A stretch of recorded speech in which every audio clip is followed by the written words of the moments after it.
Hello and welcome to another live broadcast of the Cole Memo. Tonight, I'll be playing an interview with an Illinois cannabis regulator. We'll talk about a few pieces of legislation you might be interested in hearing about, and throughout the entire show, as always, because we're live, we're taking callers. You can call in now at colememo.com/live. Join the queue. We won't be bringing up callers on for I got a few quick segments, but join the queue. No video required. You can stay anonymous. If you've got a perspective, a disagreement, those are fun, or something to add, this is your chance to be a part of the broadcast. Drop your comments below if you're not feeling like you want to hop on air, because we can put them on screen. I can read them out loud. So, folks, we're going to be playing an Illinois cannabis regulator interview. We're going to be talking about a few pieces of legislation, one that definitely affects consumers here in the state of Illinois. Actually, it doesn't even affect consumers. You could just have cannabis in the vehicle. You don't have to consume it. You could be charged with a Class A misdemeanor just for having cannabis in your vehicle, legally purchased, whatever. I digress. We'll talk about that in a little bit. In case you missed the memo, I go live every Tuesday at 7:15 p.m. Central Time, unless announced otherwise. I still drop bonus or pre-recorded episodes here and there. I did a few broadcasts last week, but Tuesday nights, 7:15 p.m., folks, that's the time slot for the Cole Memo. The Cole Memorandum. The Cole Memo. The Cole Memo. The Cole Memorandum. I mean, you have to respect the memo.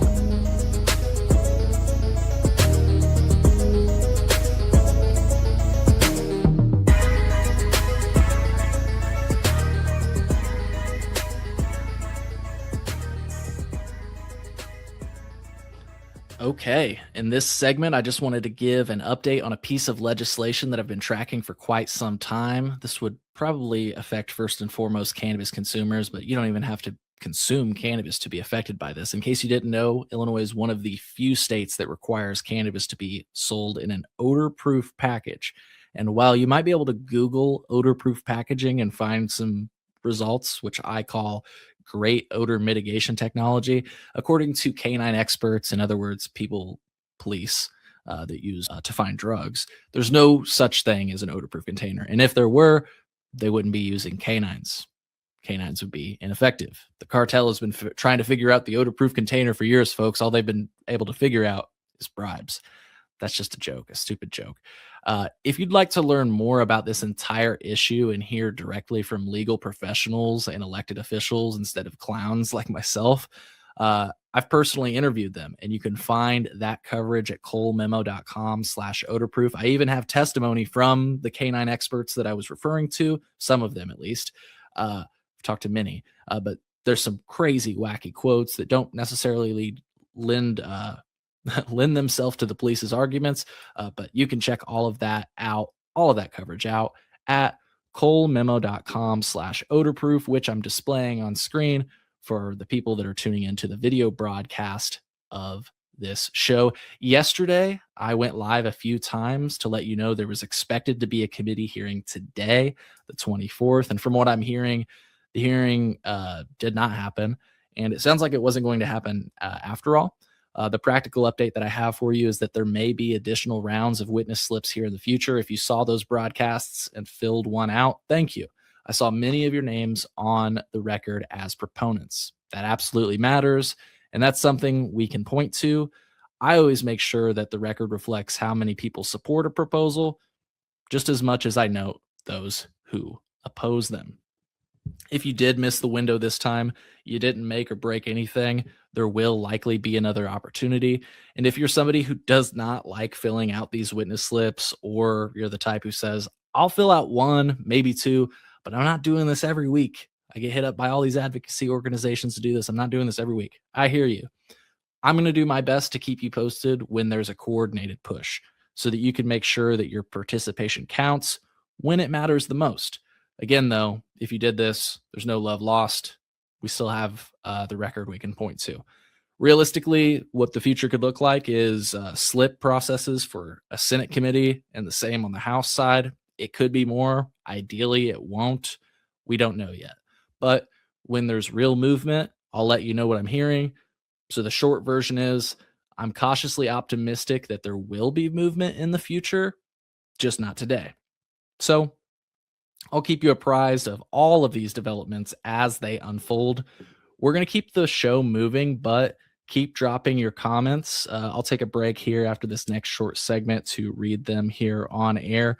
Once again, folks, you can find all of my content at colememo.com. And this show is brought to you by listeners like you. So if you're able to support the show, please do so by liking the show, rating it favorably from wherever you're listening from, or sharing it with your friends.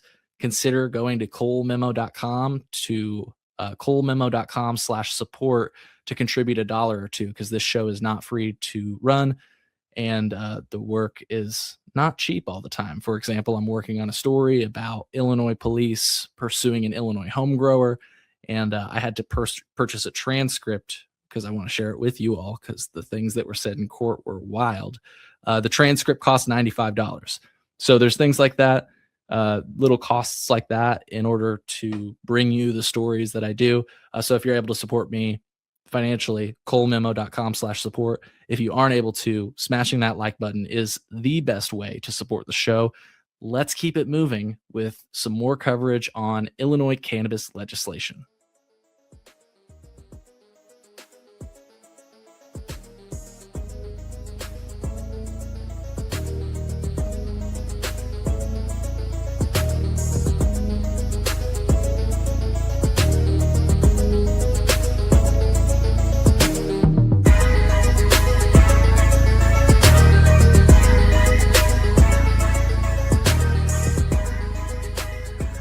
All right. Illinois lawmakers are considering a bill that would make changes to the state's cannabis workforce training program, and it's House Bill 4515. I was just talking to somebody from one of these colleges that is licensed, if you will, under this program recently, and so that's why I wanted to talk about this legislation today. I spoke with them to sort of better understand it. I'm going to share with you what they told me. Also, I will say that I believe I saw the Illinois News Joint covered this story today.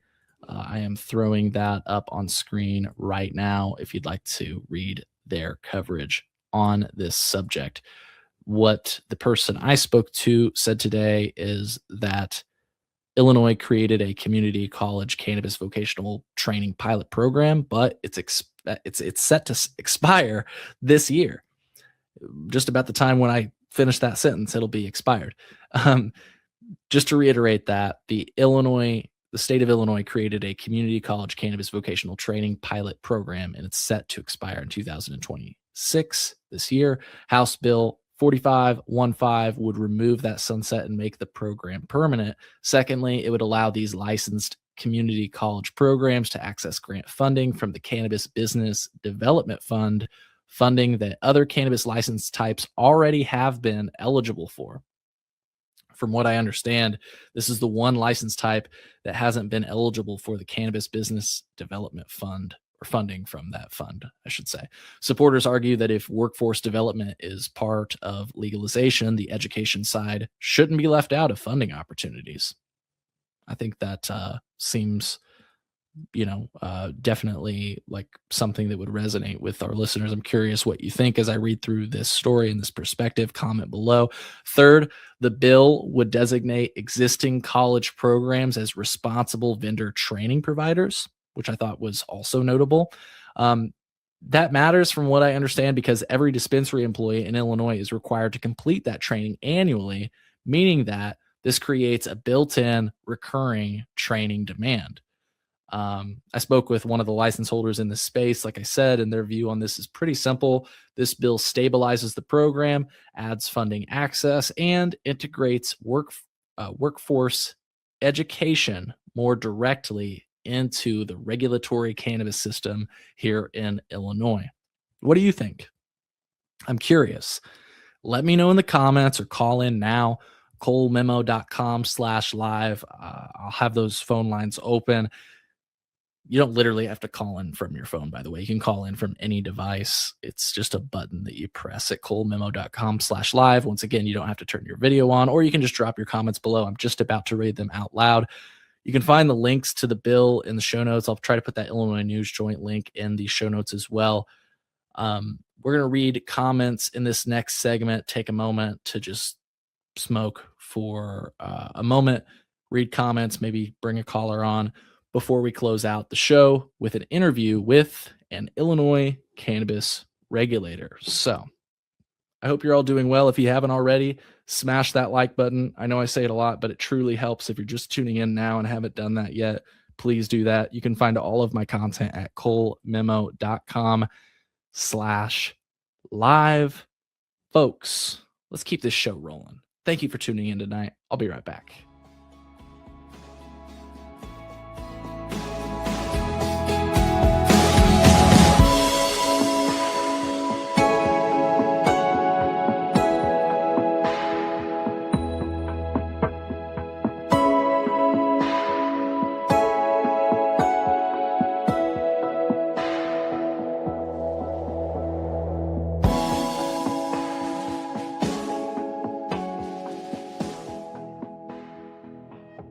All right, folks. Happy Tuesday. Thank you all for tuning in. I just wanted to take a moment, like I said, to smoke, drink. Honestly, I'm not feeling well tonight.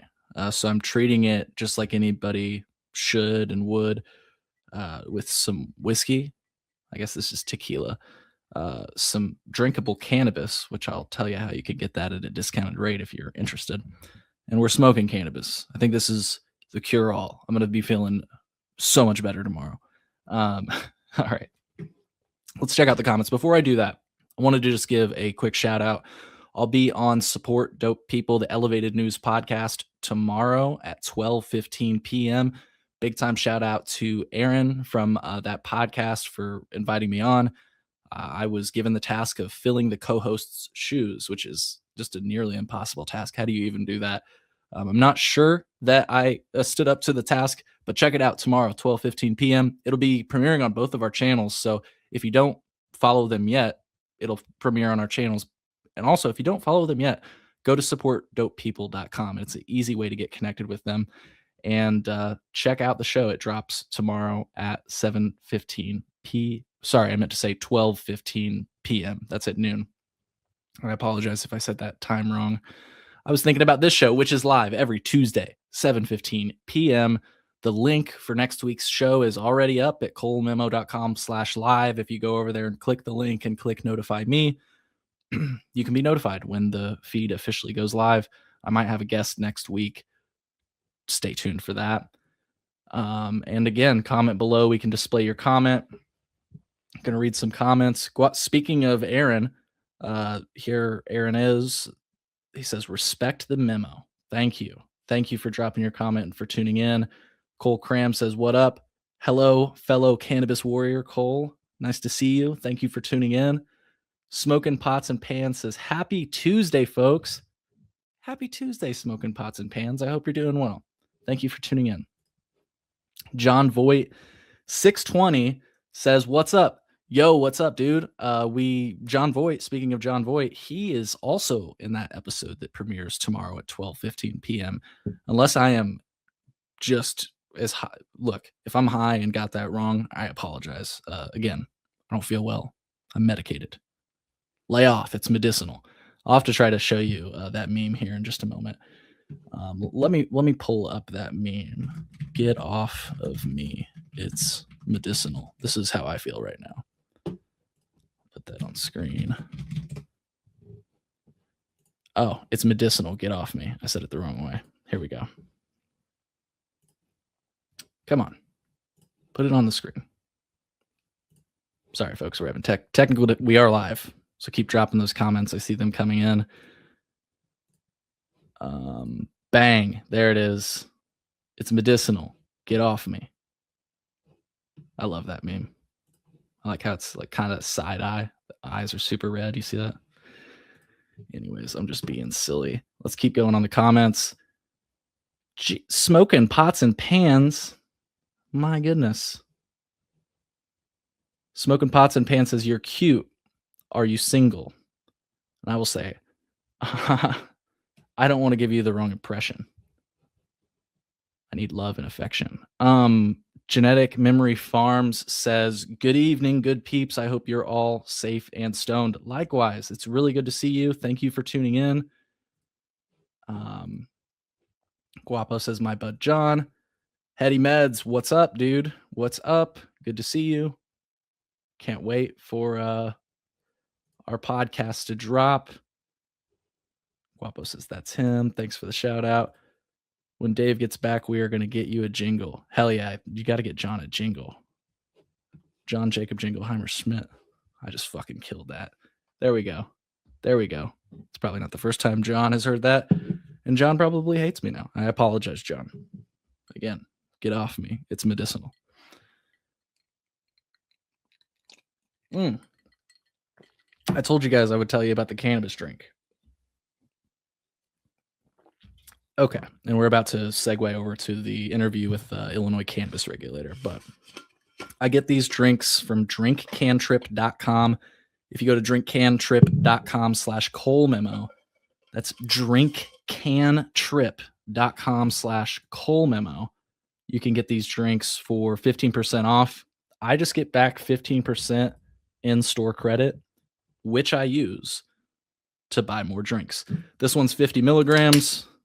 And it's awesome. You've got your COA on it. If you just heard me say this is 50 milligrams, you're like, whoa, that is way too much for me. They have low dose, mid range, and high dosed options. They've even got a spirit that you can like mix into other drinks. It's pretty fucking lit, if I might say so myself. Drinkcantrip.com/colememo to get that 15%. Once again, I get 15% back in store credit, which I use to buy more Cantrip. Fuck yeah. All right, guys. Well, we got a few more comments coming in. We are going to be taking callers, as always. Miggy says, keep those endocannabinoid systems balanced. That's what I'm working on. Hell yeah. People are saying hi to each other. Hearing, not gearing. I don't know what that means. I don't know what you're talking about. But maybe I said something wrong. It's medicinal. Get off me. I'm just joking. I'm slurring my words. All right, folks. Well, let's slur our words right into a interview with an Illinois cannabis regulator, shall we? Over the years, we've had a few cannabis regulators on the show, including the Cannabis Regulation Oversight Officer, Danielle Perry. We've had the head, I think, of the Division of Cannabis Regulation at the Department of Agriculture, the person that oversees cultivation throughout the state. We've also had the person that's going to be featured in today's segment on the show briefly in the past for a brief interview that I did with them at a Grown-In Summit. Let's do it, folks. Let's get into it.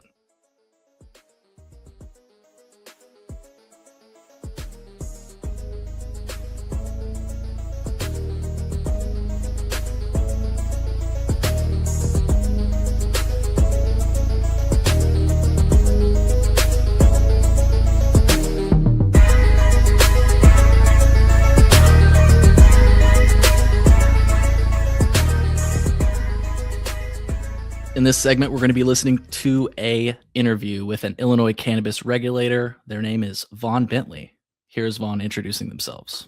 So my name is Vaughn Bentley. I work for the Illinois Department of Financial and Professional Regulation. I'm the Deputy Director of the Cannabis Control Section here. What that means practically is I oversee the licensing and regulation of the retail side of cannabis. So all of the cannabis dispensaries that we have in Illinois, that is what I oversee. That's what I take care of. I work closely with all of the other cannabis regulators as well in Illinois, from the Department of Agriculture, from the Cruz office, and all of the other, I think it's 13 agencies that we have that oversee cannabis. All right. So yeah, he works with all of the other agencies to regulate cannabis in the state. He specifically works at IDFPR, the Illinois Department of Financial and Professional Regulation, the agency that oversees the regulation of dispensaries. Here's Vaughn sort of talking about the structure of Illinois cannabis law. So Illinois is unique in that we are one of the few states out there, I think we might be the only one, that has cannabis spread out among different agencies. A lot of other states, it's all housed in one commission, board, agency. There are a lot of different structures out there. So Illinois is the only one where it's multiple different agencies all overseeing it. The two main regulators, though, are the Department of Agriculture, who oversee the production side, and then us at the Department of Financial and Professional Regulation, who oversee the retail side of it. In terms of the business structure, though, it all starts from the grow, which is the cultivators, the infusers, the craft grows, and then all the product that's grown, produced, created is sent to licensed dispensaries where it's then sold to customers. All of that is tracked through our seed to sale system.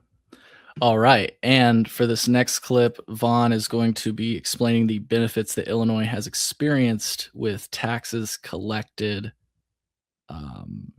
The benefits basically that Illinois has experienced as a result of legalization. Keep your comments coming in. Feel free to call in at colememo.com/live as we continue listening to this interview with an Illinois cannabis regulator that oversees dispensaries here in the state of Illinois. Once again, these are the benefits that Illinois has experienced from their perspective. I mean, the main key economic benefit that Illinois has experienced is really the amount of sales as well as the amount of sales tax that we take in. In fiscal year 2024 alone, we took in $1.7 billion in sales, and that we are routinely setting records for ourselves on how much cannabis is being sold. This is a multi-billion-dollar industry. In the calendar year of 2024, I think the last projection is we should be hitting about $2 billion in sales total. And that works out to about $424 million in taxes that were collected in fiscal year 2024. And that remains relatively consistent. It's usually about 400 to 500 million in taxes that are collected and then reinvested. All right. So the benefits, that's, from his perspective, the benefits. What are the risks and concerns for dispensaries and consumers from his perspective? I thought this part was extremely notable. And in case you didn't know about the privacy laws with regard to adult use cannabis, here is Vaughn talking about just that and more. Yeah, so especially as a regulatory agency, and this has been true for everywhere I've worked within IDFPR. I've worked with this agency for roughly 10 years now and have been in cannabis about the last 3 years, I think. But public health and safety is always our number one concern. That includes both consumers as well as the people we license. So the biggest real concerns that we have are these products safe? Are they being stored safely? And are the people who work there safe? Are we taking their safety into account? There have been some criticisms that Illinois is very heavy-handed when it comes to cannabis regulation, but a big reason for that is these are new products. They do have to be tested to make sure that they're safe for human consumption. And it's also a very cash-heavy business. We are seeing more banking opportunities open up for cannabis businesses, but I think until there's decriminalization and a rescheduling at the federal level, a lot of the federal banks are simply going to be closed off to cannabis businesses, meaning it is a very cash-heavy business. So these are thousands of dollars in sales per day, and it's mostly cash. It's not stored on a computer anywhere. So that is cash that's just sitting in a business, and we have to take that security into account when we come up with our regulations for what the vault looks like or what security cameras we're looking at and what security features we're looking at.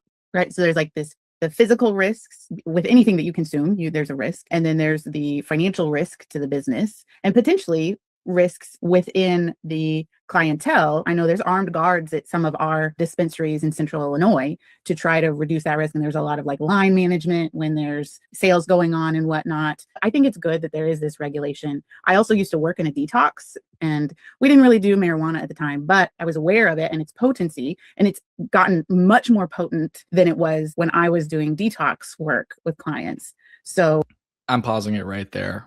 Just wanted to say I completely disagree with the idea that it's gotten more potent. I think testing, first of all, became a thing within the last 10 years. And second of all, it's not a perfected thing. If we are to believe the lab results, which if you read any news, any unbiased news on the cannabis industry, you'll see that lab shopping is rampant, for lack of better words, in the Illinois in the cannabis industry. I'm not saying specifically to the Illinois cannabis industry, but I have heard about it in the Illinois cannabis industry. Have you? I mean, you can literally shop around for the lab. So drop your comments. We're continuing with the discussion of the risks and concern for dispensaries and consumers. I'm sure it's hard to stay up on the best practices and the testing for the understanding the physical risk to consumers and how to regulate that in a best practice, and especially with the variance in some of the potency of some things. Yeah, and we really try to control for that as best we can. So one of the most common products that we see are the edible products, the products that, they're gummies, they're brownies, they're drinks. And I think Illinois made a very wise decision, as have a lot of states, to actually limit the amount of THC that any single dose can have. So the most you'll ever see in a single serving of any edible is 10 milligrams of THC. And that is fairly strong. I know some people who use a lot more regularly will need more, but for someone who's a first timer, that is more than sufficient. We also, though, limit the amount that can be in any one package as well to help better mitigate those risks. So you're never going to see a package with more than 100 milligrams of THC, so that if there is accidental consumption, we're limiting that as best we can. You'll never see something with more than 100 milligrams in it. Boo. Says again. I'm glad that he clarified that, that's really more experienced people. Maybe you folks that are tuning into the show that might, reach for the higher dose. Maybe not. I don't know. I'm not trying to assume things about you, but I do appreciate that he said, for most people, maybe, more than 10 milligrams is not okay. And I agree with that. I would never give. Yeah. I always I try to start lower than 10 milligrams, to be completely honest. I try to do 3, 5. Anyways, curious what you're thinking. I'm seeing the comments roll in. It's live. We're 7. It's just about 7:45 p.m., folks. Keep your comments coming in. I wish he would cite his sources. Boo, no more than 100 milligrams. Boo, yeah. Straight up. Okay, so before I started that clip, I said that he would be saying something about the privacy laws. I got that wrong. That's in a later clip. So if you're like, where the fuck was that part, Cole? My bad. I mixed up my notes here. This clip is interesting because I mentioned earlier that I had interviewed the Cannabis Regulation Oversight Office. This is what the Cannabis Regulation Oversight Office does from Vaughn's perspective. Oh no, I know, Aaron. I'm acknowledging a comment for our listeners that might be wondering. Here is Vaughn's perspective on what the Cannabis Regulation Office, here's Vaughn's perspective on what the Cannabis Regulation Oversight Office does.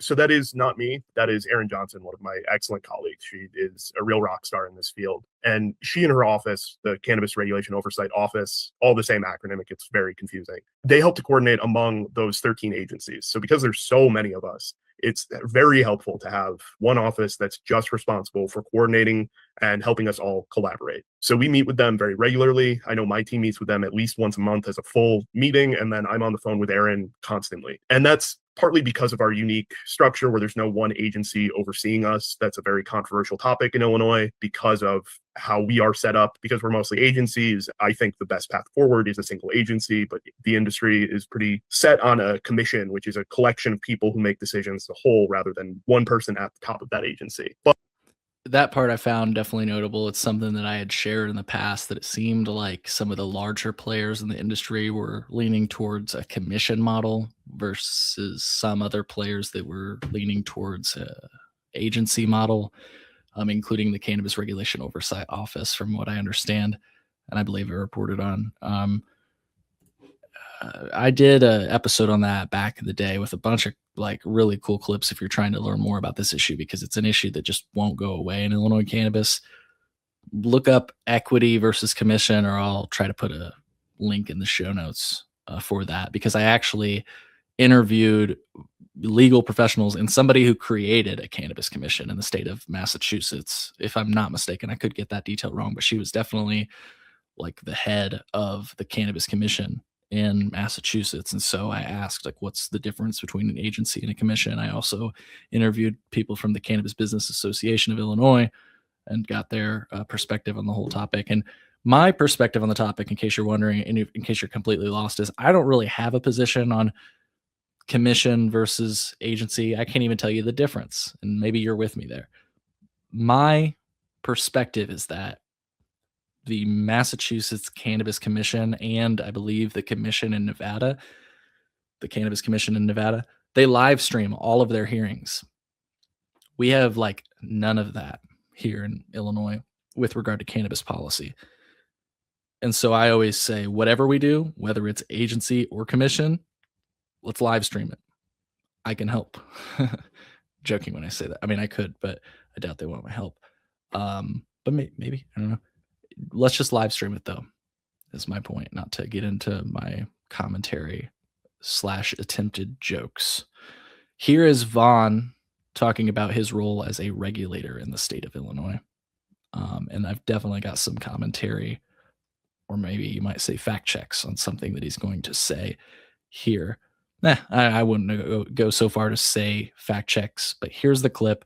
Vaughn Bentley describing his role as a regulator.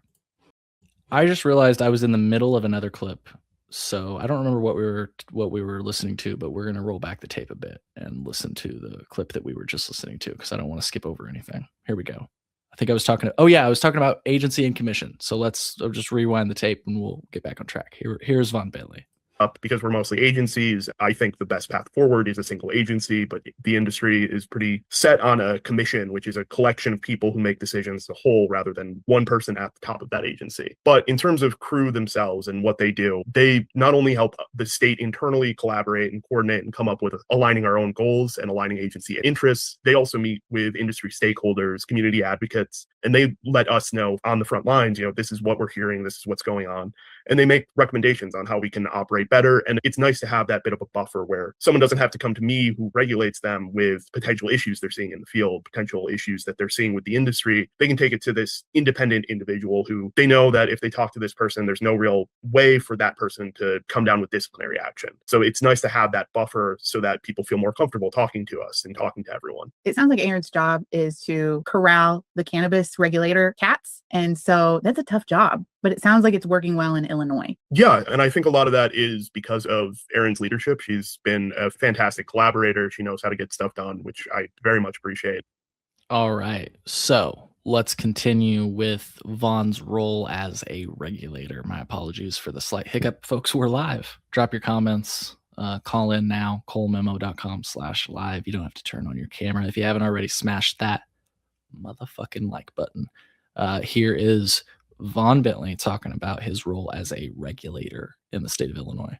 Yeah, so we, of course, receive complaints like any other division within IDFPR. So that's the first way we receive. All right, could you hear that?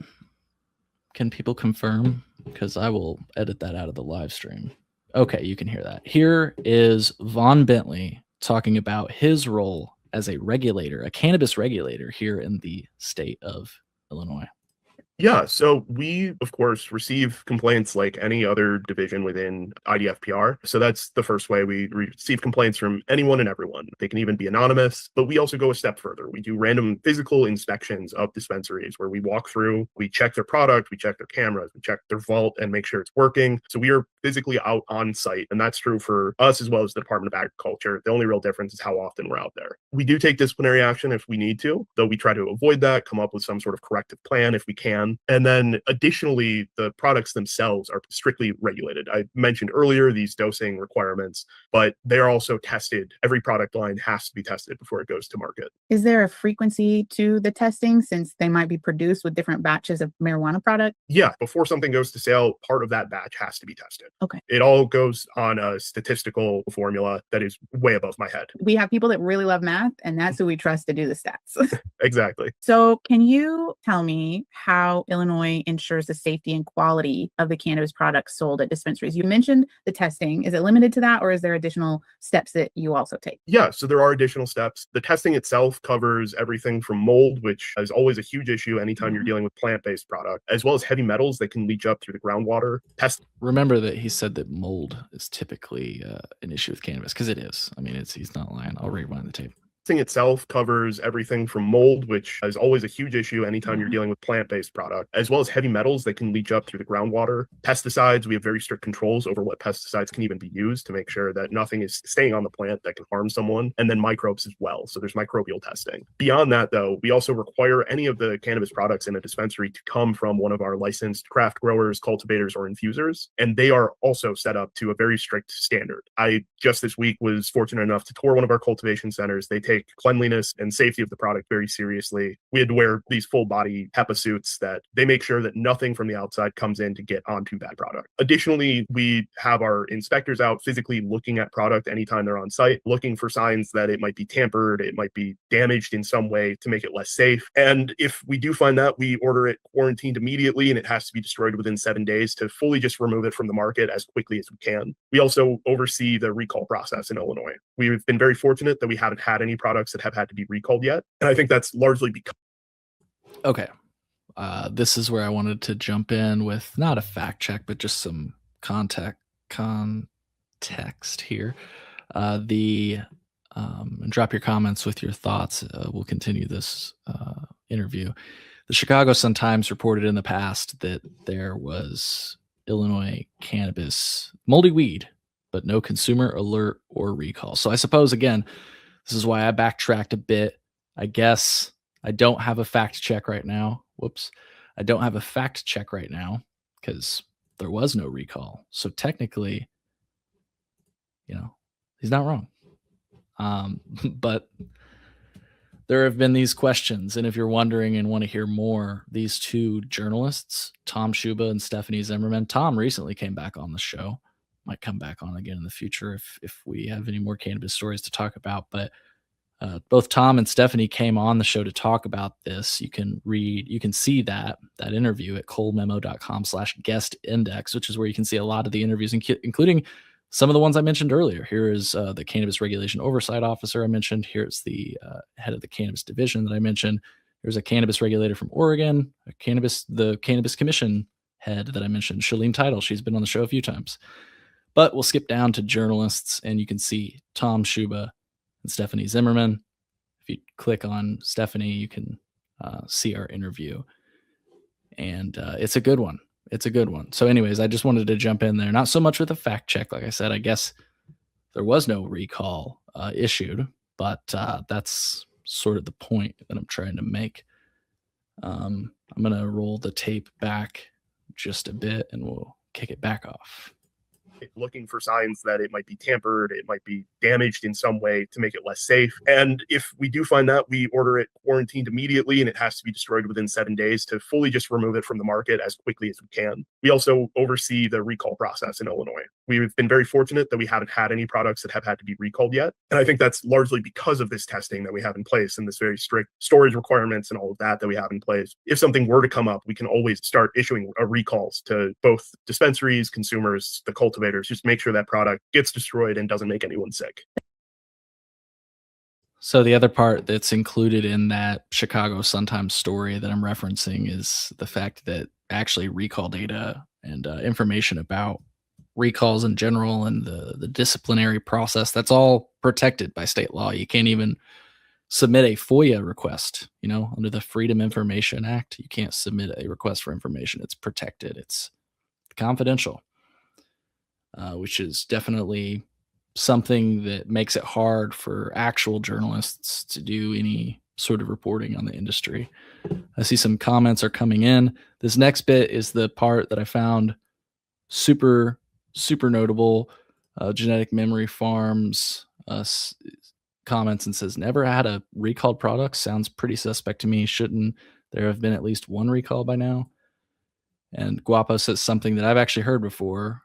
He says that's because the brands go and buy all the product. They do a self-instituted recall. That's what I've heard. I don't think that's the words they use, but that's just for lack of better words. John Voight says, I've seen moldy weed on the shelves. I have too. I've gotten weed that has a metal chunk in it. I've still got a video of that somewhere. I don't know. It must have been from the machine trimmers or some shit.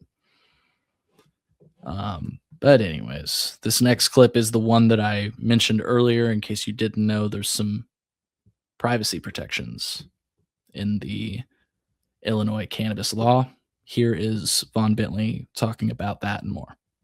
So in Illinois, anytime you enter a dispensary, they have to scan your ID to make sure it's a valid ID, make sure everything is up to code so that, we aren't having minors enter these premises. Part of that, though, is also recognizing there's a huge stigma on cannabis. There was when it passed, there still is now. So that information can't be stored for more than 24 hours, has to be deleted. One of the things we have gotten complaints about is that information isn't getting deleted. We take that extremely seriously. That's something we will go out and check immediately, make sure that no one is improperly storing that sort of data. We get complaints of everything from an employee was rude to me, which there's really not much we can do with those, all the way up to I was improperly denied entry to this dispensary. And we haven't substantiated any claims of discrimination, but that is something we are always looking at, is making sure that no one is being discriminated against when they're going out to seek what is oftentimes for them a medical product. All right. So I just thought the part about, they take the privacy provisions of the cannabis industry to be very, it sounds like they take it pretty seriously. And I wonder how that affects like rewards programs and stuff like that. Like, I don't know how that all works. That's what I've always wondered with those privacy provisions in the Illinois cannabis law, that if you're not sure what I'm talking about, basically dispensaries, if you shop as an adult use customer, in other words, as an adult with just an ID, they cannot retain your information, if that wasn't already clear. So, yeah, super interesting. Here is Vaughn talking about some of my favorite subjects here, and I'm curious what you all think about these ones. You can call in at colememo.com/live or chat. Drop your comment in the chat. I can read it out loud. The THC is kicking in, folks. Here's Vaughn Bentley talking about adequate supply, limiting licenses, and preventing a race to the bottom. So there is a requirement right in the Cannabis Regulation and Tax Act for dispensaries to maintain an adequate supply of cannabis for both their recreational consumers as well as their medical patients. And in Illinois, we want to make sure medical patients are taken care of, they're receiving the medicine they need. So the way we look at that is we make sure that at our 55 medical dispensaries, there are no products being held back from medical patients. So any product an adult use consumer can purchase is also available to medical patients. This was a huge issue at the start of the legislation. When cannabis first became legal for recreational use, there were some shortages and there were issues of finding products, but thankfully it was only on the recreational side. No one was going without their medicine as long as that medicine existed. But we do also work with the Department of Agriculture and industry as well to address where we see that there are shortages or gaps in the market. I know the Craft Grow Association is very committed to making sure that some of the more niche products, because they are a niche industry, are available to medical patients and seeing what they can do to help there. That's very considerate. Is there a process if there's oversupply to prevent the illegal diversion of cannabis products to maybe other states? Is that an issue? In Illinois, thankfully, it largely is not an issue. We have really not run into a point where we have too much supply, but a lot of that goes to our limited license setup. So in Illinois, right now, unless the legislature acts to change it, there can only ever be 500 retail dispensaries in Illinois. That's it. We also have a limit on how many cultivators, craft growers, and infusers there are. So those are the folks actually producing this product. And that was put in place partly to help the market stabilize, to make sure that there wasn't a race to the bottom for prices, which does help consumers at the forefront. But we saw in Michigan, which is not a limited license state, when they first legalized, they within a week had a few dispensaries that actually went into receivership and were starting bankruptcy proceedings because there simply wasn't business available. And this is something they say, I've heard not only Vaughn say, but other cannabis regulators say in the state of Illinois. And you notice how he front loaded that with saying, like, a race to the bottom, low prices or whatever. That's good for the consumer at the beginning, but then people go out of business, and it's like, I'm not trying to sound, I'm not trying to like not be empathetic. I don't want people to go out of business, but it's not something I've really ever worried about with any other thing that I buy.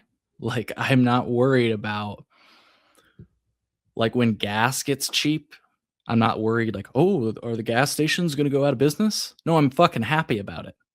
Bring on the race to the bottom. Like, I understand. I want to be clear. He is a regulator, so he has to work with the business owners and kind of work with the licensees. And so he wants to ensure that licensees are successful, I guess. I get it. But I don't know. And I don't think he was denying what I just said. It's just I get triggered on that topic. So it's one of my favorite things to talk about. Like whenever people talk about a race to the bottom, I'm like, perhaps maybe it's a race to the natural price of cannabis, like before prohibition. I think prices were inflated due to the risks that were involved as a result of prohibition. That's why prices were so high. Also, people can always demand a higher price if they have great product. I'm not saying that. I'm never ever saying that. There's always going to be room for people that have amazing skills to charge whatever the fuck they want because they have amazing skills. So remember that I said that. But this whole concern about race to the bottom, I'm just like, am I supposed to be empathetic to it? I guess, this is, we'll share more about how you can listen to this full interview here in a moment. But yeah, I don't know. Curious what you think. Some comments are coming in. People are saying stop arresting the consumer. And other people in the comments are talking about how the scanning works at dispensaries and everything else. In the interest of time, I'm going to keep the tape rolling. And just one last thought. It's like somebody gave a presentation to like a board featuring the prohibition era pricing, and we just haven't been able to like let that go. Yeah, we're literally trying to preserve prohibition era pricing. Somebody's like, well, we could charge $60 for an eighth. Like, yeah, you could, but like the way you're doing that is limiting competition in order to make sure those prices don't get too cheap. It's like I say, I talk about it a lot in a different lens in my short mini documentary, which you can check out now at colememo.com/mini-doc. That link is on the screen right now for people that are watching the show. You can get some of my opinions on some of these topics. We're going to keep the tape rolling, like I said, in the interest of time. Here is Vaughn Bentley, a cannabis regulator for the state of Illinois, talking about adequate supply, limiting licenses, and preventing a race to the bottom. Dispensaries in Illinois. That's it. We also have a limit on how many cultivators, craft growers, and infusers there are. So those are the folks actually producing this product. And that was put in place partly to help the market stabilize, to make sure that there wasn't a race to the bottom for prices, which does help consumers at the forefront. But we saw in Michigan, which is not a limited license state, when they first legalized, they within a week had a few dispensaries that actually went into receivership and were starting bankruptcy proceedings because there simply wasn't business available. Because of that limited licensure, we don't see that flood on the market of all of these products and that race to the bottom where there's too much product on hand, things are getting destroyed or thrown out. Having worked in regulation for a while, one of the areas you see diversion the most is when there's waste. So when a drug needs to get destroyed, it's very easy for someone to say they destroyed it and pocket the rest. But here, that really doesn't happen because not that much product is being destroyed. And I think he is right on all those points, by the way. I wanted to make it clear. I'm not disputing anything that he said. It's just, I just disagree with the idea that consumers care about the race to the bottom. But again, we'll talk about that again later. Mentioned earlier, seed to sale system, and that's exactly what it sounds like. All cannabis in Illinois is tracked from the seed it's grown out of all the way until it's sold to a consumer. Who that consumer is, we have no idea, but we do know when it was sold, how much it was sold for, all of that information. And we use that data to look for discrepancies. We look for, hey, you were shipped 50 units. Why do you only have 40 units? And that's something we are constantly looking at. We also have camera surveillance throughout dispensaries, and being on camera does deter theft quite a bit. If you're on camera, it's a lot harder to pocket product. And then we have pretty strict vault requirements as well to make sure that after hours, people aren't just able to break into a store and raid their whole product vault. So I want to go back to something that you said a little bit before. You were talking about the limit to 500 dispensaries, which I think is a really good aspect of our legislation.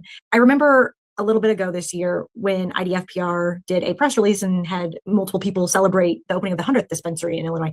We're in early 2025. Do you know about where we're at right now? Has it grown a lot in the last few months, or do you think we'll reach that 500 mark in the near future? Probably won't reach it in the near future. The legislature also limits how often we can release those licenses. So right now we're at 255 potential new operational licenses on top of the 110 legacy licenses that are out there. So currently there are 242 cannabis dispensary licenses, and 132 of those are specifically social equity applicants. So that press release that we did was actually for our 100th social equity applicant that opened, which was a huge milestone for us. And then I know there was, at least internally, a lot of fanfare around the 110th license to issue, because that at that point we saw from our legacy medical market, there was now full parity with our social equity market. So there has been quite a lot of growth in the past few months. In the past 3 years, we've more than doubled the number of dispensaries in Illinois. And that's a huge milestone for both myself and my team. And I definitely would not have been able to get that done without the hard work of my team. All right. And yeah, please, folks, keep the comments coming in. I displayed some on screen. This is our last clip, and I thought it was super notable to hear where the Cannabis Regulation Office stands on certain topics at the legislative level. So I'll give more information about this just in case any of this doesn't make sense. I'll give some just quick additional context at the end of the clip, but we're going to play the clip. Here it is. Vaughn Bentley, a cannabis regulator in the state of Illinois. There are two main bills out there that the department has had a hand in coming up with, and the state very much supports. The first is HB 2911. This is a bit of a cannabis omnibus bill, which is a collection of different initiatives that are all put in one bill to help make it pass easier. And I think the biggest development that we see, assuming that this passes out of the legislature, is that now the medical products and the medical tax rate, so medical patients who buy cannabis are taxed at a 1% rate, similar to any other pharmaceutical you buy, versus the varying tax rates on cannabis products if you're just a retail consumer. That will now be available at all dispensaries. So currently only 55 dispensaries in the state are able to sell at that tax rate to medical patients. We're hoping in HB 2911 to open that up to the other 200 plus dispensaries that are out there. So rather than being limited to 55, day one, once it's fully implemented, you'll have access to 200 plus dispensaries. And that was very important for us as the regulators, as well as the legislators. We were hearing from medical patients that they would drive 2-3 hours one way to get their medicine and pass a number of adult use dispensaries. But because cannabis is still fairly expensive, it made more sense for them to drive that far to get their tax rate. And they are also allocated additional cannabis based on their medical needs. So they are only able to get that amount of product at a medical dispensary. So this will now open that up a lot more, hopefully protecting patients even more, allowing them to buy more products, buy closer to home, and giving a bit of revitalization to our newer dispensaries. They'll be able to tap into this existing customer base that's off limits for them for a while. And I think a lot of that is partly due to these new dispensaries seeing this as partly their responsibility. I know a few of these operators already offer discounts to bring the price down to that 1% tax rate, and they will actually take a loss on the sale to make sure that this is available to medical patients. So this will help them make those same sales, but at hopefully something of not at least a loss to them. It also makes some technical fixes to the Cannabis Regulation and Tax Act. It's such a monumental bill that there were bound to be a few mistakes in it. So it tunes those up. It fixes anything that was an error when it first passed. Overall, it's a really great bill. The other immediate that we'll see is called HB 4293. This is a hemp bill.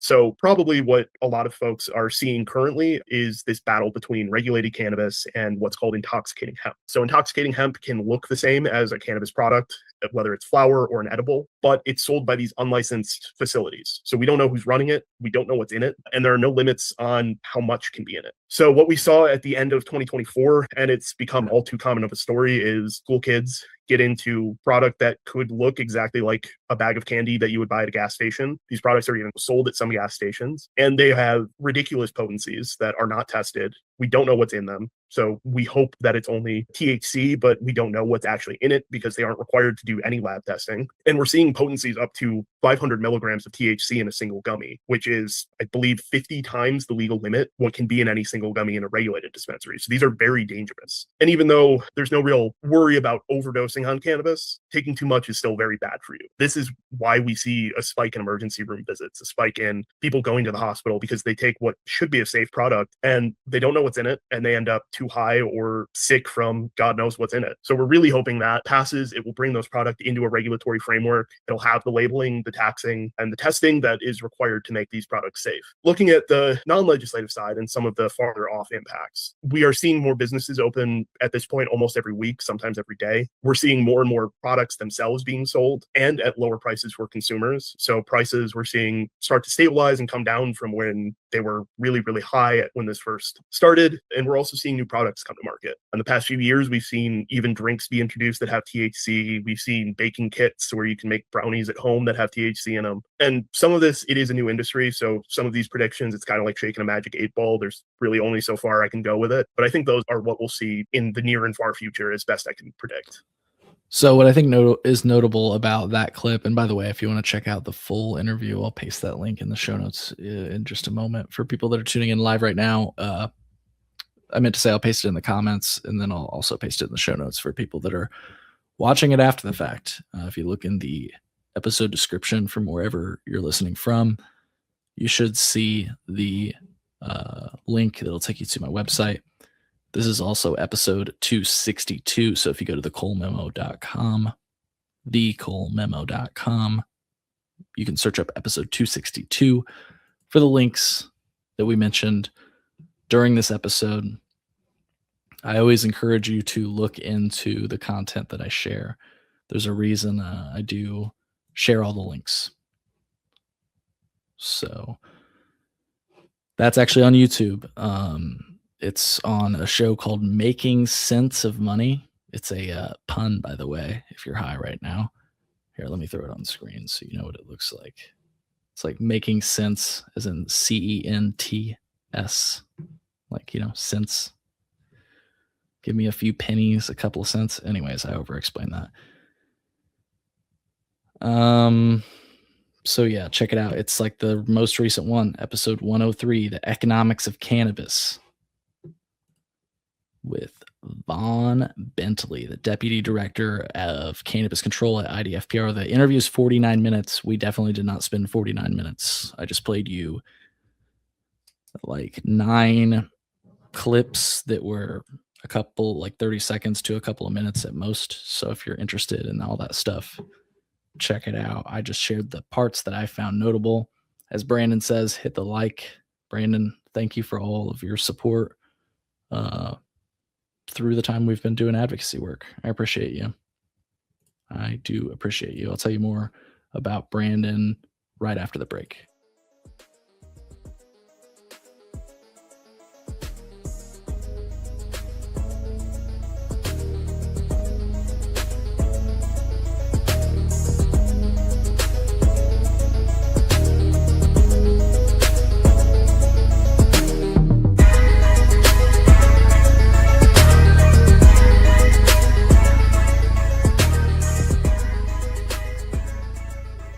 Don't worry, Brandon. I only have nice things to say. Go to colememo.com/odor-proof if you're not familiar with the issue. We talked about it earlier in this broadcast.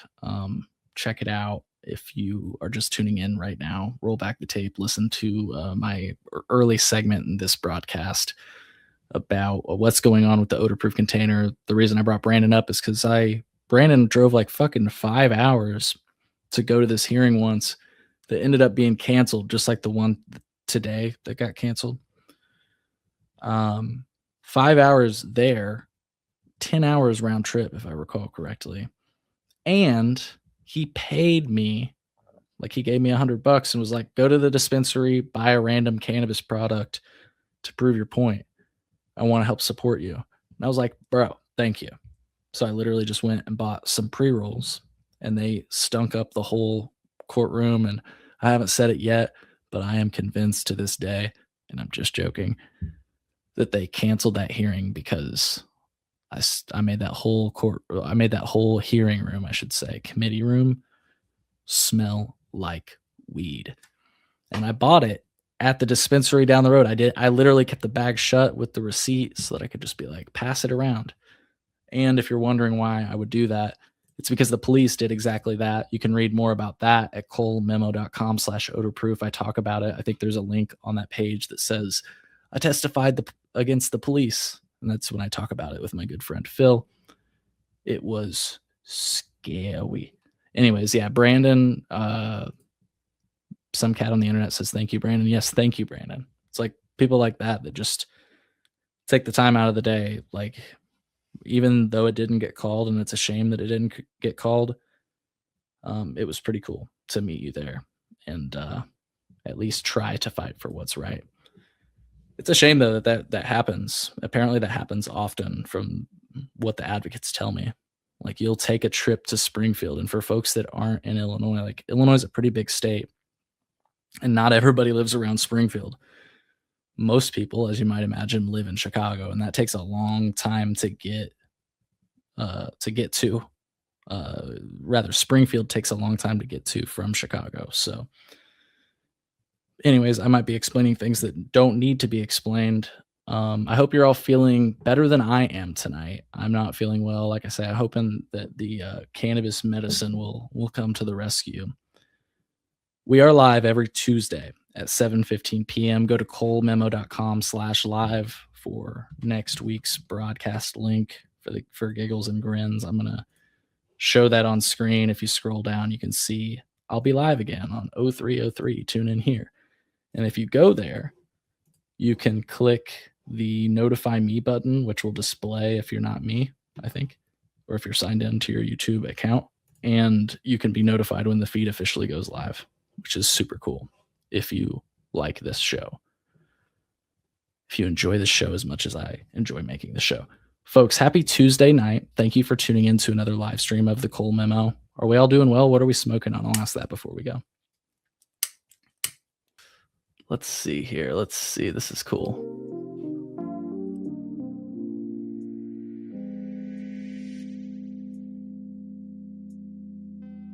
What's good, Cannabis Critique? It's closing time. You don't have to go home, but you can't stay here. High fructose corn syrup. I got to catch up on your content. Let me turn this down a little bit. This seems obnoxious.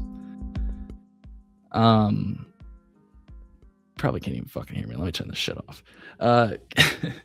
Have you released your review for that is my question. Folks, if you haven't followed Cannabis Critique on YouTube yet, do it. Guapo says they're smoking on Super Boof rosin. Penny Pebble Ripplers says they're smoking on Purple Panties. Wow. Bow chicka wow wow. No, I think that's actually the name of the strain, Guapo. High fructose corn syrup. Hetty Med says he is dabbing on that Donnie Burger live resin. Fuck yeah. Fuck yeah. That's awesome. Somebody, Genetic Memory Farm, says they're smoking on Darkling Sativa by the Rev, aka King. You always have the craziest things that you're smoking on. The names are like, it's like I'm reading like back in 1620 when this strain first started. It's got all the history on it. I'm just trying to be funny. I'm displaying it on screen. I'm not even going to try to read the rest of that. C99 crossed with Vietnamese black Hawaiian, crossed with black Hawaiian cherry bomb. Like, what the fuck? That shit sounds explosive. Hey, Genetic Memory Farms, you should send me your number. Guapo says, has anyone heard who bought Rev? I have not heard of any such thing. But that's an interesting development. If that is something that happened, I have not heard of that. That's another example of things where it's like there should be a licensee portal where we can see like which licenses are active in the state. There's nothing like that. There's nothing like that in the state of Illinois. Oh, Guapo says that was a comment on your post yesterday, Cole. It's medicinal. Get off me. Aaron, if you did, oh wait, no, you were at the beginning of the show. You probably get the reference. If folks don't know what I'm talking about, it's a joke from earlier in the stream. Well, we're an hour and 5 into it. I'm gonna call it because, like I say, I'm progressively feeling worse. I hope you're all feeling well. And oh, hold on. Guapo says, hold your horses. And I agree. It was 420 somewhere. Brandon asks, do you know what the details are on the hemp bill the regulator was talking about earlier? Oh, thank you for, fuck, man. I just about made a huge fumble on this, wrapping up this whole episode. I apologize to anybody that has had to deal with the tangents that I've had today. To wrap up the sort of, to put a bow on that, that interview, while it just came out on, I think I shared on my screen. I'll put it back up here. February 7th, 2025. I think it was recorded earlier because he was saying he was saying like veto session. He was talking about veto session, which was in the fall. And absolutely, I've got my water. I'm about to I'm increasing my dose of THC. I'm gonna get some sleep. But yeah, that did not materialize. I will say that that bill is back from what I understand. I don't know what the bill number is. But I do believe that language is back in play. It's no longer House Bill 4293, though. These things change. I believe Illinois News Joint has reported on it. I haven't yet. And somebody in the comments is saying Rev is a nutrient company. So maybe we're not talking about the Rev I was thinking of. Interesting. But yes, I will stay hydrated for sure. Thank you, folks. And check out IllinoisNewsJoint.com. I'll put that link on the screen right now for more coverage. Like I said, I'm trying to find that legislation. It may be right here. Let's look at it. Senator Lightford introduces 2 cannabis-related bills. Perhaps my memory deceived me. I'm not sure. I swear that I saw. Maybe this is what. I'm sorry, Brandon. I'll have to follow up on this. I don't know the answer to your question. Well, I guess I do. That didn't come to pass. So the legislation, the language rather, has to be reintroduced. So, and my question is, I think it has been. I just don't know what the bill number is right now. I bet you if you go to legiscan.com and look up under Illinois hemp regulation or something like that, you might find some legislation. Like I said, I got to dig deeper into it though. And I'm not doing it tonight, unfortunately. We're closing out the show.